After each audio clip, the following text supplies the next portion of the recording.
For everybody else if the bell rings. So anyway, my first crush happened when I was about 4 years old.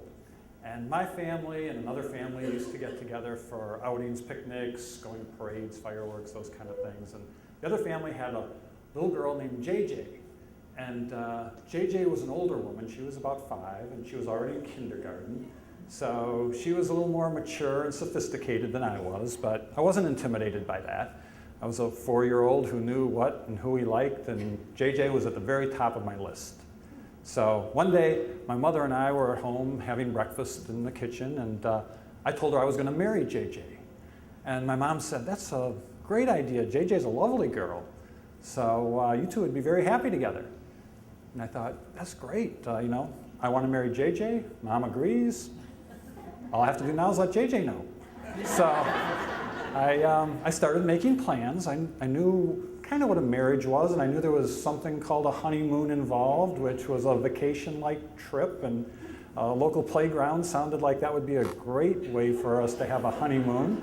So after breakfast, I went into my room and I started to pack. I took a paper grocery bag with me, and I went into my bottom dresser drawer, which was really the only one at that point I could see into. So that's where I kept all the good stuff, and which included things like half sticks of gum and the remnants of candy bars that I wrapped back up to save for later. And I packed all these things, rabbit's foot, a couple of toys, and figured that's all JJ and I would need. So I packed that and then went out to the garage because, first of all, I had to prepare my tricycle, which was the way I rolled it for.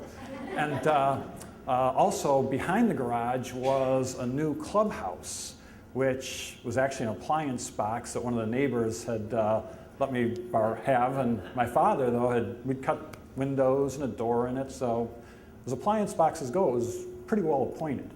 And I thought that would be perfect for JJ and I to live there. That's near the swing set, the back door, to get in for snacks.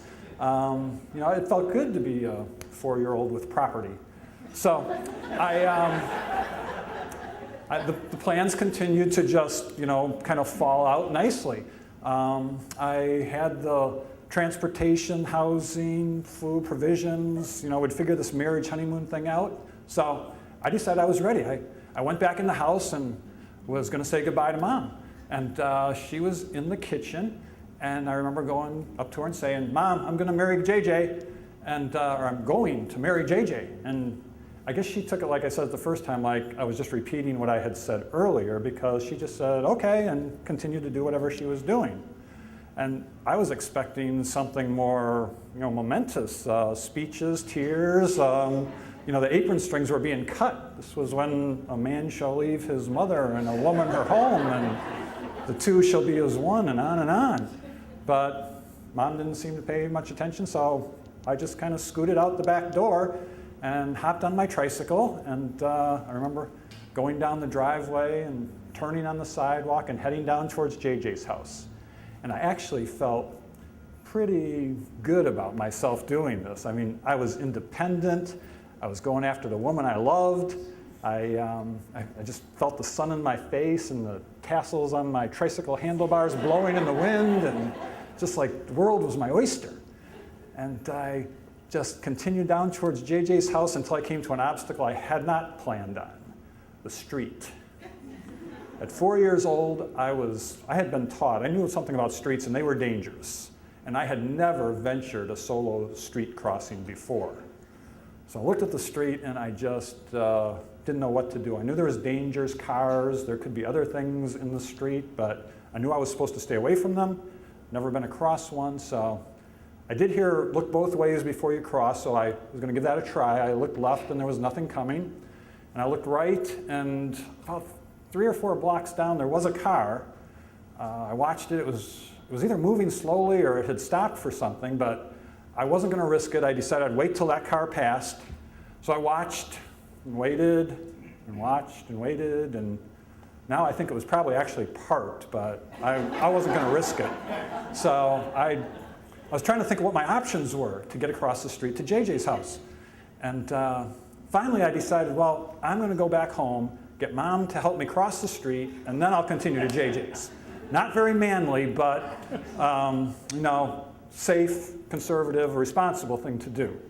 So turned my tricycle around, rang the bell, and continued to go back home, rolled up to the back door, and tried to get in at 4. The door handle was just a little higher than out my reach, and I remember kind of clattering a little, making some noise, and I guess my mom heard that because next thing I know, she's running out to the door to let me in, and before I had a chance to ask her my question about helping me, she had said that I just finished making Rice Krispie treats for the church, a bake sale. Would you like to try one? And afterwards, you can help me make chocolate chip cookies and lick the batter. Lick the spoon. So I said, there's nothing in the world I like better than making chocolate chip cookies with my mom. So I don't remember what happened with the whole marriage mission, but I do remember having a wonderful afternoon with my mother and the chocolate chip cookie batter. And as for JJ, she was still the apple of my eye, but our marriage was going to have to wait for another day.